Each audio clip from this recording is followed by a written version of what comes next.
এটা কখনো মনে করবেন না যে এই কাজটা আমি পারবো কি পারবো না। আপনি পারার কে, আমি পারার কে? আমি চাইলেই কি পারবো নাকি? কিন্তু পারার জন্য তো আল্লাহর কাছে তৌফিক তো চাইতে হবে।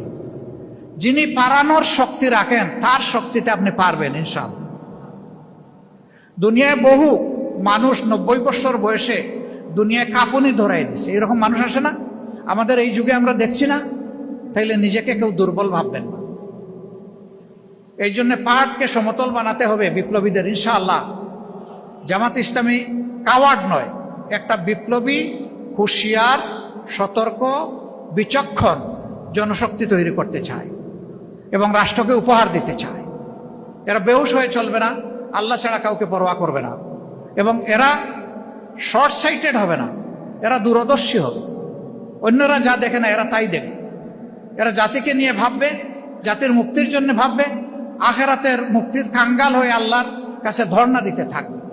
আর যখনই কোনো কিছু বিজয়ের অথবা ভালো কিছুর মুখ দেখবে, তার 3 দফা কর্মসূচি সে পালন করবে। ফাসাব্বিহ বিহামদি রাব্বিকা ওয়াস্তাগফির। সে আল্লাহর পবিত্রতা বয়ান করবে, আল্লাহর প্রশংসা করবে এবং ইস্তেগফার করবে নিজের ভুল ত্রুটির জন্য আল্লাহর দরবারে। তাইলে আল্লাহ তার মর্যাদা এবং শক্তি আরো বাড়ায় দেবে।